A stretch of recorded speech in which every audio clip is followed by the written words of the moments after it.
Hello everyone, and welcome to History of the Ancient World. Today, we're diving headfirst into the mesmerizing, chaotic, and often downright strange world of Greek mythology. Forget what you think you know from movies and cartoons. We're going back to the source, to a time when gods and goddesses walked among mortals, when heroes battled unthinkable monsters, and when the fate of humanity hung on the whims of the powerful Olympians. So where do we even begin with a story this massive? Let's start at the very beginning. Before Zeus, before the Titans, there was chaos. Not chaos in the messy room sense, but a vast, empty void. From this void, primordial beings emerged. Gaia, the earth, Tartarus, the abyss, and Eros, love. Gaia, all on her own, gave birth to Uranus, the sky. And together, earth and sky, Gaia and Uranus, had their first children, the 12 Titans. These weren't just big, clumsy giants. They were powerful gods, including figures like Oceanus, the world-encircling river, and Mnemosyne, the goddess of memory. But their family life was far from perfect. Uranus was a terrible father. He was so repulsed by his other children, the one-eyed Cyclopes and the 100-handed Hecatoncheires, that he imprisoned them deep within Gaia, the earth. This caused Gaia immense pain, and she plotted a terrible revenge. She fashioned a great sickle and asked her Titan children for help. Only one was brave, or perhaps ambitious, enough to step forward. Cronus, the youngest and most cunning of the Titans. That night, as Uranus descended to embrace Gaia, Cronus ambushed his father and used the sickle to, well, let's just say he permanently separated sky from earth. From this violent act, a new era was born, the Age of the Titans, with Cronus as their king. He freed his Titan siblings, but fearing their power, left the Cyclopes and the Hecatoncheires imprisoned. Power, it seems, corrupts even the gods. Cronus married his sister, the Titaness Rhea, and it seemed like a new golden age was dawning. But a prophecy haunted Cronus. The same prophecy that fueled his rise to power now foretold his doom. He was told that just as he had overthrown his father, one of his own children would overthrow him. Consumed by paranoia, Cronus devised a horrifying solution. Each time Rhea gave birth, he would snatch the newborn infant and swallow it whole.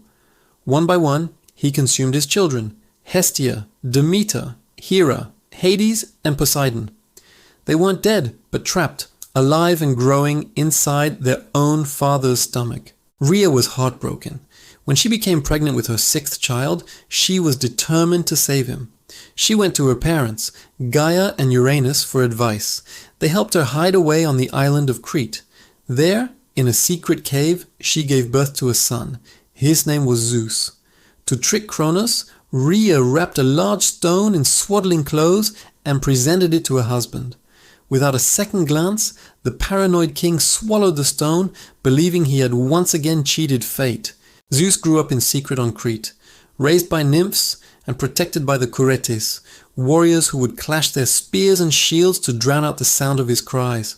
He grew strong, wise, and filled with a desire for justice for his swallowed siblings. When he reached adulthood, it was time to confront his father. He disguised himself and managed to become Cronus's cupbearer. With the help of the Titaness Metis, he mixed a special potion into Cronus's drink. The potion worked. Cronus became violently ill, and in a truly epic moment of divine regurgitation, he vomited up his children, who were now fully grown. First came the stone, which Zeus later placed at Delphi as a sacred monument. Then came Poseidon, Hades, Hera, Demeter, and Hestia, all ready for a fight.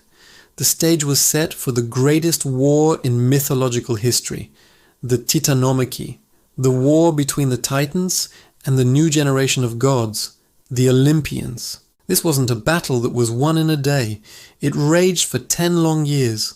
The Olympians fought from their stronghold on Mount Olympus, while the Titans fought from Mount Othrys. The world shook with the force of their conflict. For a long time, the war was a stalemate. Zeus knew he needed more power on his side. Following Gaia's advice, he descended into Tartarus and freed the allies his father had long forgotten. the Cyclopes and the Hecatoncheires. This was the turning point. The grateful Cyclopes, master craftsmen, forged incredible weapons for the gods. For Zeus, they crafted the thunderbolt, a weapon of immense power. For Poseidon, they made the trident, which could shake the earth and seas. And for Hades, they created the helm of darkness, which made its wearer invisible. The 100-handed Hecatoncheires joined the battle as well, using their multiple limbs to hurl massive boulders at the Titans. Armed with these new weapons and allies, the tide of the war turned. Zeus, wielding his lightning, was an unstoppable force. Poseidon shook the foundations of the Titans' mountain, and Hades, cloaked in invisibility, wreaked havoc from the shadows. The sheer power of the Olympians and their allies was too much. The Titans were finally defeated. Zeus cast Cronus and the other male Titans who fought against him down into Tartarus, the deepest pit of the underworld, where they were to be guarded for eternity by the Hecatoncheires. And so Zeus, Poseidon, and Hades divided the world. They drew lots to decide their domains. Zeus won the sky, becoming the king of the gods and ruler of Mount Olympus. Poseidon was given the sea, and Hades received the underworld, the realm of the dead. This new order, ruled by the Olympians, would shape the destiny of the world and set the stage for all the incredible stories of heroes, monsters, and mortals that we know and love. The story of the Greek gods is a story of family drama on a cosmic scale. It's about ambition, betrayal, and the endless cycle of children overthrowing their parents. But it's also the foundation of a rich and complex world that influenced art, philosophy, and culture for thousands of years. From the tragic tale of Icarus to the epic journey of Odysseus, these foundational myths are the key to understanding it all. This is just the beginning of our journey into the ancient world. There are so many more tales to tell, from the monstrous children of Typhon and Echidna to the creation of humankind by the Titan Prometheus.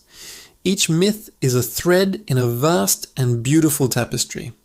What story should we explore next? Let me know in the comments below.